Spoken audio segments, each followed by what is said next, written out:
hours-long hearing in Raleigh is still in session. State lawmakers are pressing Mecklenburg County leaders about the death of a 6-year-old under social services supervision.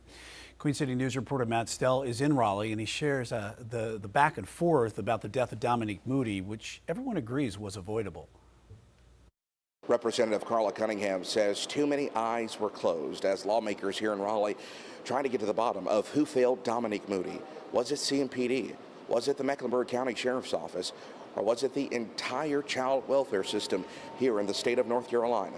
As everybody has stated, this is a tragedy. If it could have been prevented, we should have done everything we could in our power to do that. A tense House Oversight Committee hearing as Mecklenburg County leaders are forced to answer tough questions about the death of 6-year-old Dominique Moody in December of 2025. I wish we had the opportunity to help this young lady, but we didn't have any knowledge. We didn't have anything about this young lady with our visits to the residents. Lawmakers on the committee pressing leaders about the number of failures related to the case and why officers or deputies didn't do more when visiting the home in East Charlotte, where Moody was allegedly being abused by her 3 caretakers. There seems to be a lot of willingness to shirk responsibility and to try to place the blame on someone else or circle the wagons. CMPD Chief Estella Patterson says when officers did enter the home during one incident in March of 2023, more than 2 years before Moody's death,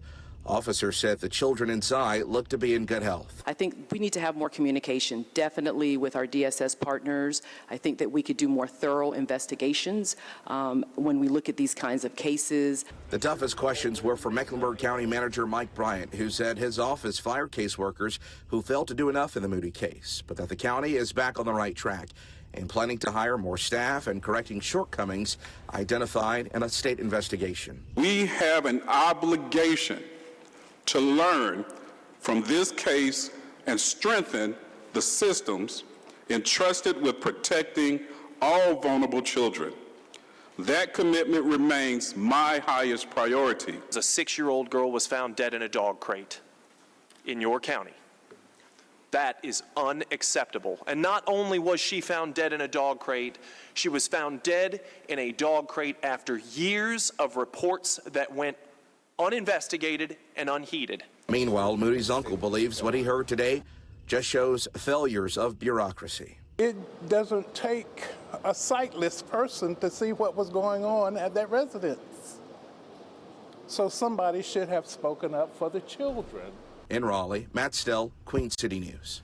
Queen City News Plus. Just search Queen City News on your smart TV's app store.